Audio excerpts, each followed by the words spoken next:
O fim da eternidade, Isaac Asimov. Nesse livro, os seres humanos construíram cápsulas que permitem viagens para o futuro e para o passado, no tempo acima e no tempo abaixo. E isso permite a certos seres humanos que se colocam na condição de senhores do destino de controlar a humanidade e os passos da humanidade. Você imagina que se pudéssemos voltar no tempo, talvez tentássemos fazer alterações em escolhas, em decisões que nos levaram ao presente que constituímos hoje. Essa é a tentação que fica. Será que não seria bacana se tivéssemos feito essa escolha ao invés daquela? Mas isso já dá para pensar que vai trazer problemas, né? Isso pode nos trazer grandes problemas. Pensando na nossa vida pessoal, a gente pode pensar que isso pode talvez criar um presente mais complicado do que o presente atual, do que a realidade atual que nós temos. Bom, partindo dessa premissa básica, o fim da eternidade, então, fala dessa organização chamada a eternidade, composta pelos eternos. São seres humanos normais que têm a capacidade de viajar no tempo. Eles não são eternos, eles têm a vida como a nossa, só que eles têm essa possibilidade de voltar ou se adiantar no tempo.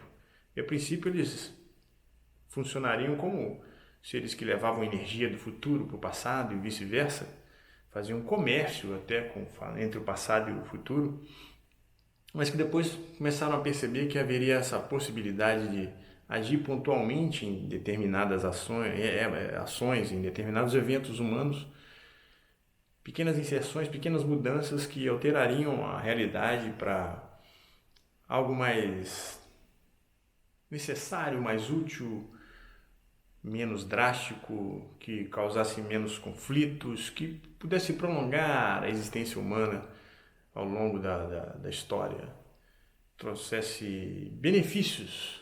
Alguém estaria então tomando decisões por nós para que tivéssemos esse caminho e não aquele. O livre-arbítrio, então, é aí que a gente cai no ponto filosófico do livro, que o livre-arbítrio estaria comprometido. Esse livro até me fez fazer uma comparação, me fez lembrar do fim da infância do Arthur C. Clarke, também de ficção científica, curiosamente também escrito nos anos 1950, e curiosamente também é um livro que trata dessas questões universais de a humanidade estar sendo controlada. No caso do fim da infância, estamos sendo controlados por seres alienígenas que vão conduzir a evolução humana para um determinado ponto. E no caso do fim da eternidade, são os próprios seres humanos que conseguem prever, né? Prever não, ter a capacidade de entender o que está acontecendo no futuro e voltam ao passado fazendo pequenas inserções. Eles se organizam então nessa organização que chama a eternidade, que tem seres humanos, computadores avançados que estudam, fazem projeções estatísticas, sociológicas, de que mudança poderia ser feita em algum evento da humanidade que evitassem guerras, evitassem descobertas científicas que colocariam a vida humana em risco, a raça humana em risco. E aí eles traçam um plano então e utilizam então uma categoria de seus integrantes, que são os técnicos, que vão viajar ao passado e fazer essas pequenas mudanças. São mínimas mudanças necessárias que evitariam guerras, descobertas, colocariam os cientistas em situações em que eles se atrasariam para algum encontro com outro cientista que faria a ideia nascer. Pequenas inserções que não trariam mudanças drásticas ou que essas mudanças fossem mais aceitáveis do que aquela realidade que se construiria sem que fosse feita essa inserção. Então a decisão é deles. Estamos ao bel prazer e à mera, estamos expostos e controlados por essa organização chamada Eternidade. Somos os tempistas nessa situação. Eles são os eternos. Os tempistas são as pessoas que continuam seguindo essa linha do tempo normal, né, que não fazem viagens no tempo. E os eternos seriam inicialmente tempistas, os seres humanos, só explicando de onde vêm esses eternos, que não são eternos, como eu disse, são seres humanos normais, que vão morrer, que têm uma vida, os fisioanos, né? Os fisiotempo também, como o Asimov fala, que eles vão ser escolhidos entre os tempistas, né? Os seres humanos comuns, alguém que não teria filhos, geralmente assim, que vão ser retirados ali do tempo, da realidade do tempo, e trazidos para a eternidade, serão treinados e passarão por estudos e se tornarão especialistas dentro de cada uma dessas funções. Temos os computadores, os homens computadores, os homens que estudam a lógica por trás dessas inserções, os observadores, os sociólogos e os técnicos, enfim, são várias funções para fazer essas mudanças do tempo, as mudanças benéficas para a humanidade. E a história então se passa, o personagem principal é um técnico, seria um desses humanos que fazem as inserções, eles que são lançados nas cápsulas para mudar, para efetivar a mudança. E esse técnico, personagem principal, acaba se apaixonando por uma tempista, uma mulher do tempo comum. E aí ele começa a querer ter uma vida diferente, os Eternos não podem se misturar com os tempistas. Ele começa então a questionar a ética dos Eternos, as ações deles, se elas fazem realmente sentido ou não, se são benéficas ou não. E a trama se desenvolve a partir daí. No início eu comecei a achar que o livro era meio ingênuo, as ações dos personagens eram meio tolas.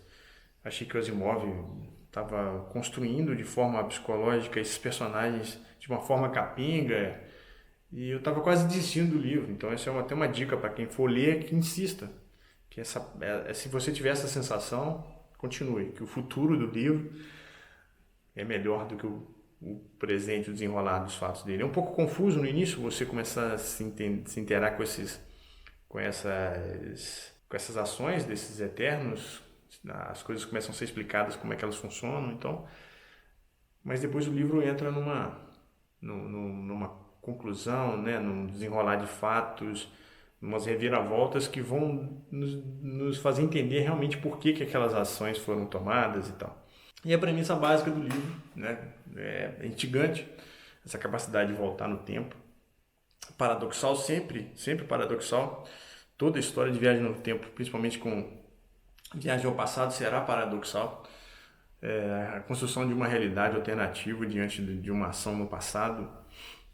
Se há uma bifurcação, se a realidade continua num ponto e ela se insere em outro, talvez universos paralelos, enfim. Há um paradoxo muito explorado também, 12 Macacos, por exemplo, o próprio Exterminador do Futuro, em que alguns eventos só acontecem porque houve viagem no tempo. Quer dizer, no Exterminador do Futuro, por exemplo, a viagem no tempo só foi descoberta, só foi desenvolvida quando o braço lá do robô ficou no passado. Então ele teve que viajar ao passado para deixar um elemento ali que seria o fator desencadeador dessa possibilidade de viajar ao passado. Então a gente tem um ciclo aí dentro de si mesmo. É um paradoxo no tempo. Um outro paradoxo básico também seria a conservação da matéria, né? Você imagina se fosse possível viajar numa cápsula do tempo. Eu, por exemplo, viajasse para o passado, os átomos, a matéria que me constitui já existia. Como é que a água que constitui meu corpo, né, estaria, ainda que em forma de vapor, em forma líquida ainda, misturar em outras configurações da matéria, mas ela já existia. Como é que ficaria com a conservação da matéria? Então, se eu pudesse me lançar no passado, eu estaria criando matéria do nada. É um paradoxo, mas a gente não tem que entrar nesses detalhes, né? Se a gente for parar para pensar nesses detalhes, a gente acaba achando que o livro não faz sentido e tal, mas esse não é o ponto. O ponto é a história, é se entregar para a história. Um outro problema também de livros de ficção científica que fazem previsões do futuro é que às vezes as coisas que os escritores, os autores projetam para um futuro, às vezes são menos avançadas do que a gente está vivendo hoje, né? Às vezes o que o Isaac Asimov colocou para o século 500, a gente vê hoje que existem coisas que, em pleno século 21, já temos tecnologias muito mais avançadas. Então é algo também que a gente não tem que entrar para a gente não perder o sabor aí da história, né? Mas é um livro inspirador, fica a indicação, tanto esse livro como o outro que eu falei, O Fim da Infância, tratam dessas questões filosóficas do livre-arbítrio. No fim da infância são seres alienígenas, né, que tomam as rédeas do destino da humanidade, e aqui no fim da infância são os próprios seres humanos, viajantes no tempo, que tomam essas rédeas, que tomam essas decisões por nós. Então o livre-arbítrio e as livres escolhas acabam indo para as cucuias, né? A inspiração então de mais uma garrafa, a inspiração de mais uma colagem poética. Através dos séculos, os homens se tornam minutos, princípios absolutos, objetos que não são.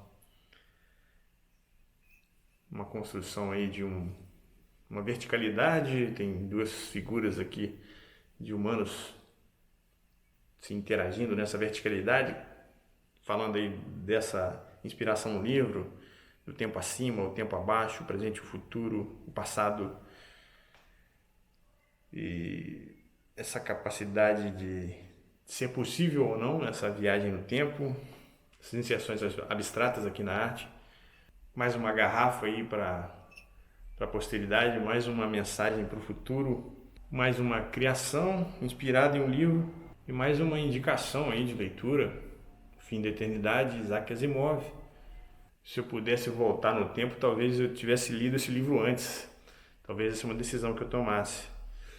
Então, para quem está vendo aí do futuro, claro, fica a indicação aí de mais um livro inspirador. E a gente se vê em um outro tempo, em um outro espaço. E até a próxima. Um grande abraço.